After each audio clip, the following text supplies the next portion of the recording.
अस्सलाम वालेकुम। Welcome to conflict card. दोस्तों, बात आज हम करने जा रहे हैं कि 7 अक्टूबर को जो इजराइल और फ़लस्तीन के दरमियान बहुत ही ज़्यादा झड़पें हुई और फ़लस्तीन में जो अल कासिम ब्रिगेड थी या अल कासिम फोर्सेस थी फ़लस्तीनी फ़ाइटर्स की, वो इंट्रूड कर गए, उन्होंने इन्वेड कर दिया इसराइली टेरिटरी में।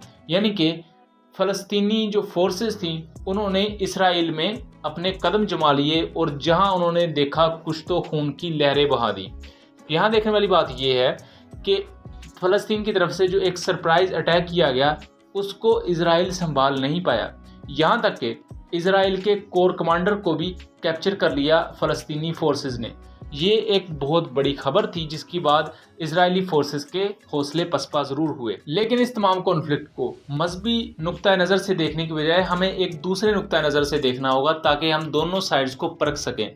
वजह तो यूँ है कि इस वक्त जो फ़लस्तीन और इसराइल में हो रहा है उसके सबसे ज़्यादा बेनिफिशरी इजरायली गवर्नमेंट ही है। यहाँ इजरायली गवर्नमेंट ने यकदम कार्रवाइयाँ इस वजह से भी नहीं की।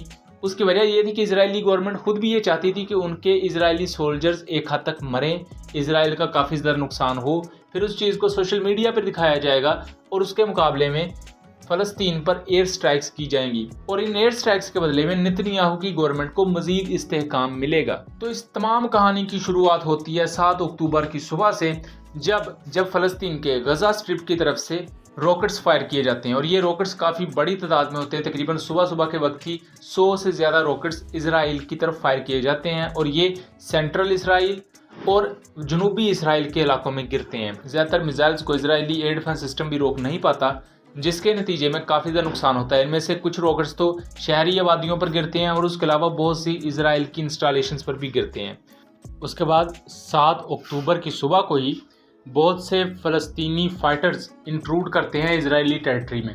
ये किस जगह से इजरायली टेरिटरी में दाखिल होते हैं, ये होता है जनूबी हिस्सा इसराइल का और उसके साथ साथ सेंट्रल इसराइल पर रॉकेट्स की बम्बार्डमेंट भी जारी होती है। अब तक की अनकन्फर्म्ड रिपोर्ट्स के मुताबिक तकरीबन 1000 से लेकर 5000 के दरमियान रॉकेट्स फायर किए गए हैं। ये वैसे बहुत ही ज़्यादा एग्जैजरेटेड नंबर हो सकता है, लेकिन मेरा ज़ाती ख्याल है कि 1000 के करीब रॉकेट्स फायर किए होंगे, क्योंकि इस वक्त सोशल मीडिया पर हर मीडिया विंग अपनी अपनी स्टैटिस्टिक्स बता रहा है। इजराइल के प्राइम मिनिस्टर नेतन्याहू ने इसे अपने मुल्क पर एक वॉर डिक्लेयर करने के तौर पर प्रेजेंट किया है, जबकि दूसरी तरफ इजराइल की बात की जाए तो इजराइल ने अपनी ट्रूप्स को मोबिलाइज किया, लेकिन जो मुख्तलिफ शहरी इलाकों में फ़लस्तीनी फ़ाइटर्स मौजूद थे उनके खिलाफ इजरायली फोर्सेज नाकाम रहीं। यहाँ जो हमास की फोर्सेज हैं, या मैं यूँ कहूँ जो फ़लस्तीनी फ़ाइटर्स हैं, उन्होंने बहुत से इजरायली सोल्जर्स को मारा है, बहुत से इजरायली सोल्जर्स को कैप्चर किया है। अब तक तकरीबन 12 के करीब इजरायली मरकावा टैंक्स को कैप्चर किया गया है और तकरीबन 3 से 4 टैंक्स को तबाह किया गया है।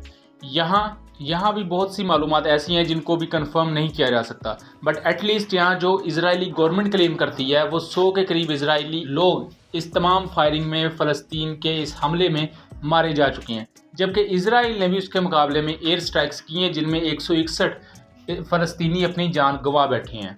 ना सिर्फ यहाँ इजराइल का बहुत सा इक्विपमेंट तबाह हुआ है, बल्कि जो बॉर्डर के साथ यानी गज़ा स्ट्रिप के साथ जो इजराइल की मिलिट्री बेसिस लगती थी वहाँ भी फ़लस्तीनी फ़ाइटर्स का कब्ज़ा हुआ है। यहाँ फ़लस्तीनी फ़ाइटर्स ने बहुत से इजरायली सोल्जर्स को नुकसान पहुँचाया है और बहुत से इक्विपमेंट को तबाह भी किया है, जिसकी तस्वीर सोशल मीडिया पर इस वक्त काफ़ी ज़्यादा वायरल है। यहाँ एक चीज़ मुख्तलिफ डिफेंस एनालिस्ट ये चीज़ उठा रहे हैं कि इजराइल के आयरन डोम सिस्टम्स बारहा मुख्तलिफ रॉकेट्स को रोक लेते थे, क्योंकि उनका इंटरसेप्शन रेट 85% के करीब बताया जाता है कि अगर 100 रॉकेट्स फायर किए जाएं तो 85 रॉकेट्स वो रोक लेते हैं। लेकिन इस दफ़ा आयरन डोम सिस्टम्स की तरफ से कोई बहुत ही ज़्यादा इंटरसेप्शंस देखने में नहीं आई। इसकी 2 वजूहात बताई जा रही हैं। पहली वजह तो ये है कि आयरन डोम सिस्टम फेल हुआ है इस तमाम गज़ा स्ट्रिप से जो फाइटर्स ने हमला किया है उसमें, या दूसरी तरफ ये भी बात कही जा रही है कि आयरन डोम सिस्टम को या किसी भी किस्म के एयर डिफेंस सिस्टम को इस्तेमाल ही नहीं किया गया।